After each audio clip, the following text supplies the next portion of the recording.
Welcome to Hochoka Podcast. Hello, Mitakuyepi, and welcome to Hochoka here at the center of St. Joseph's Indian Schools campus. I'm Scott Wooster. And I am Macaw Black Elk. We're today's Hochoka hosts. This is our first ever remote participant podcast. We're glad you have joined us and joined our circle to hear Father Mike Carson, Assistant Director of Native American Affairs for the United States Conference of Catholic Bishops. Today is the conversation on Indian boarding school truth and healing work in our country and the Roman Catholic Church.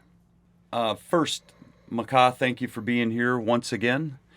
And can I ask you just to introduce yourself again and just talk a little bit about your role in boarding school and truth and healing work? And then I'll ask the same of you, Father Mike. Yes, no problem. So my name is Macaw Black Elk. I am the Executive Director for Truth and Healing at Red Cloud Indian School in Pine Ridge, South Dakota. And I've been in that role for the past 2 years or so.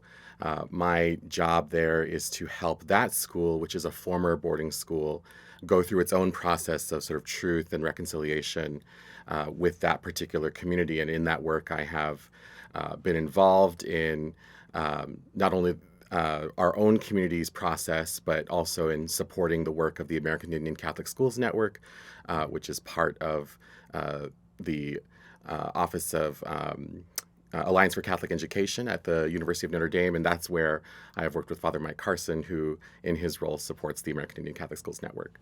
Excellent. Thank you. And Father Mike, if you do the same, just explain your role with the truth and healing in boarding school history. Yeah, thanks for welcoming me into your podcast. And it's a very important subject, especially not only for schools on reservations, but also across the country with the Catholic Native American population. I'm Father Michael Carson. I'm the Assistant Director for Native American Affairs at the USCCB, United States Catholic Conference of Bishops. First of all, I'm the staff person to the Subcommittee of Native American Affairs here at the USCCB. And we have 7 bishops on our subcommittee, and they meet twice a year. So with the help of Bishop Chad Zielinski, our chair, we set up the agenda, we do the meetings, we also do investigations, so work on the documentation for the subcommittee. Anything they need investigating, that's my role and that's my job, being the staff person to the subcommittee. Principally, that's my role. I also do a lot of coordinations of missions, churches, and schools, mostly on reservations, but those who cater to Native American population. I help the bishops work with national organizations that work with Catholic Native Americans. Okay, thank you, and it's good to have you here too. And I'm a little bit of the odd man out because you two work together from time to time. How does your work influence each other? How do you two work together? Oh, Father Carson and I have been working together now for a couple of years, and always look forward to just doing collaborative work with the American Indian Catholic Schools Network and with the USCCB. We have collaborated on conferences that support work in Native communities, especially in Catholic schools, working in Native communities. And it's just always a great pleasure to work with Father Carson and his team. Yeah, it's my pleasure also to work with Macaw and his knowledge, his expertise on this issue. He's my go-to person in terms of podcasts and conferences. He's done a great presentation, not only to national organizations, but also to the subcommittee itself. So it's my great pleasure to work with him and continue to work with him and the American Indian Schools Network. So Father Carson, back in November of 2021, Bishop Wall from the Diocese of Gallup, who was on the subcommittee of Native American Affairs, and then Bishop Coakley from the Diocese of Oklahoma City issued a letter to all bishops in the United States that concerned Indian boarding schools. And so listeners might be wondering about that process. Why did those 2 bishops issue that letter, and how did that work? That's a very good question. The history behind that is when I first arrived, we go through these 4-year planning processes and goals of the subcommittee.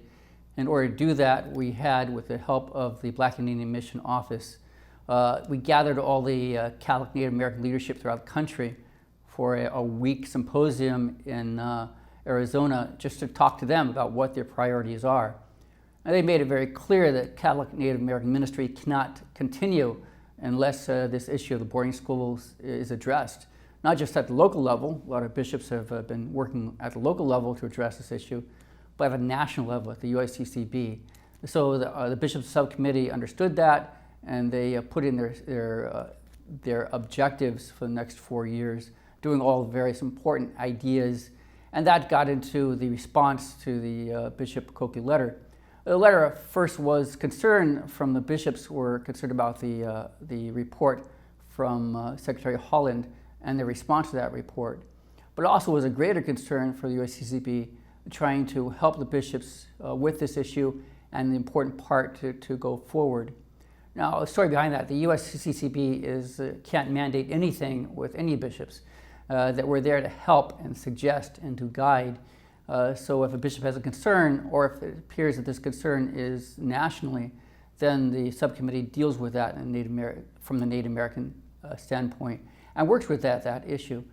So the requirements or the suggestions from the letter was just a suggestion to bishops that they have a concern about this issue to get involved in the 5 things, 5 items. I can talk about the 5 items that we want the USCCB as a suggestion for the bishops to do. First, we need the bishops to have tribal listening sessions. Many dioceses and archdioceses have already done that. And this is to invite the natives, Catholic and non-Catholic, to just be a part of a dialogue and conversation about their experience with Native boarding schools, both good but especially bad, sins and evil that's committed by the Catholic Church, to work with that. And just to have the official Catholic Church listening to these sessions and develop some recommendations after these sessions. They're very good, they're very important. Makah has been part of some of those, and I've also been a part of those.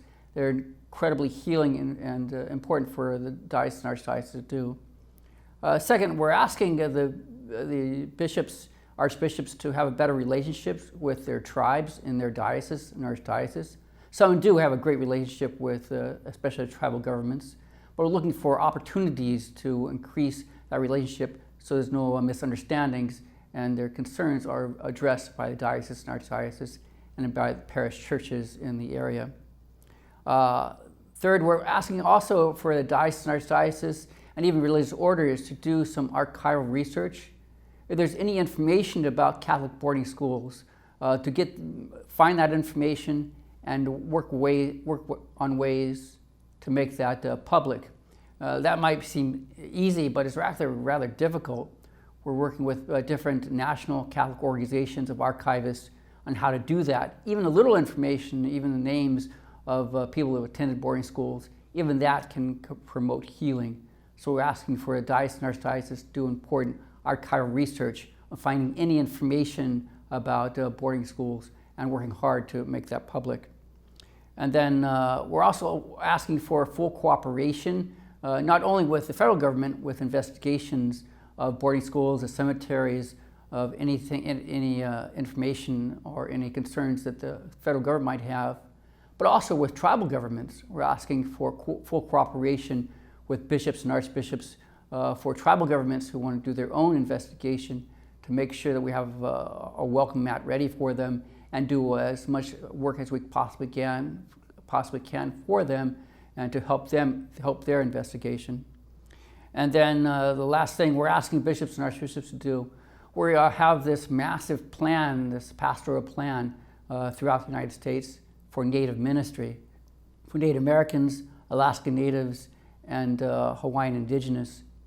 It's a massive project that's going to take several years, especially because we need to do a lot of listening with Native communities and what they want the Catholic Church to do, what they want it to, especially the next 30 years of our pastoral plan.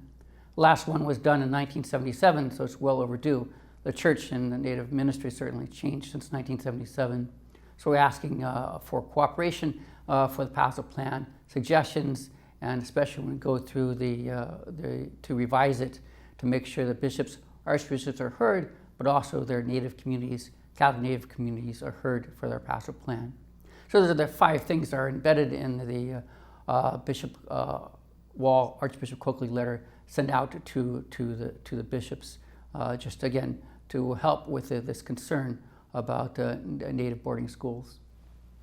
And since that letter came out, 2 other developments regarding the Indian boarding schools in the United States occurred that have also influenced the matter, and maybe you can speak to that, Maka. Yeah, since the bishop's letter came out, and Father Carson is also very aware of this, we've had sort of 2 big developments that have impacted this issue. And namely, that is first, back in April 1st, 2022, Pope Francis issued a formal apology to a delegation of Canadian Indigenous peoples, First Nations, Métis, and Inuit folks, about the boarding school history, and gave more comments on that. And that has been an ongoing conversation in Canada. He's also followed up with a visit to Canada that will happen this July. And the other thing that has happened is the report that the Department of Interior was planning to study and create was finally released back in May 11th of this month in 2022. That's the report that first initiated Bishop Wall and Coakley's letter, was in anticipation of that report. So that report has finally been released and marks the first time that the U.S. government is sort of formally acknowledging its role in the running and funding of these boarding schools. And so those 2 things have had a major impact on this conversation in general.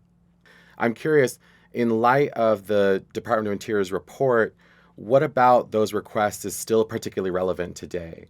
Thank you, Maka and Scott.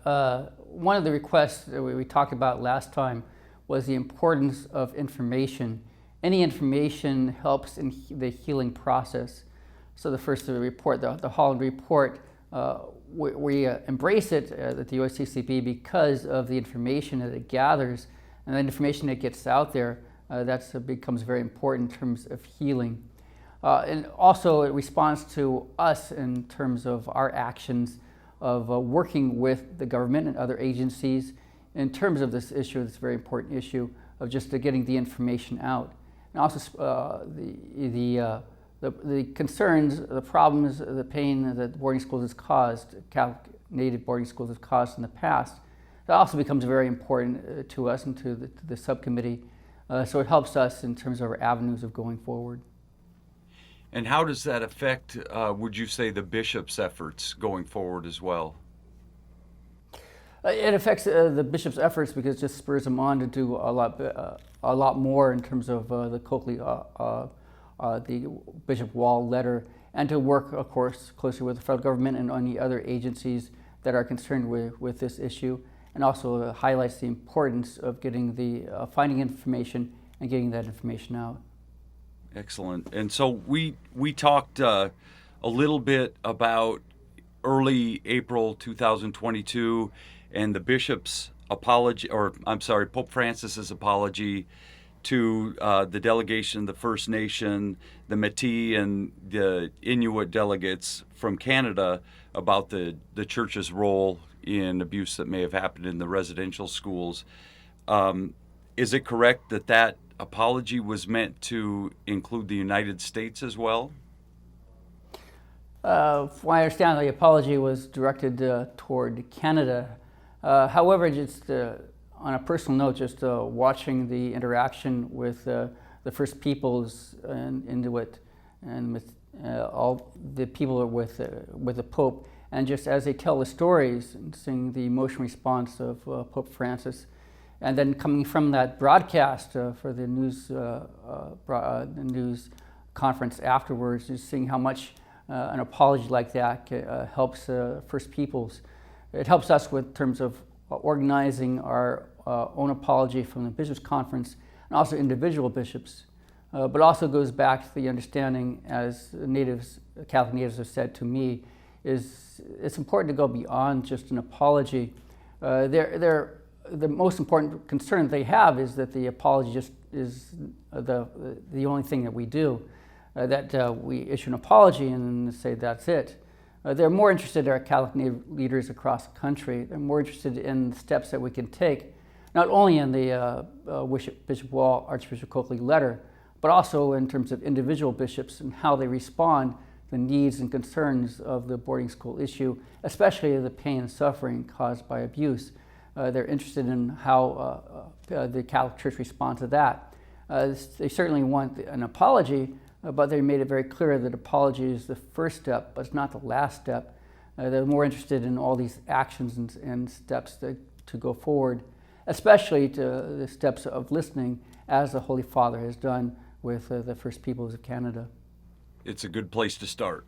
I fully agree, Father, and I think that's important that even Pope Francis himself says so in the apology, that good apology, good reconciliation comes with action.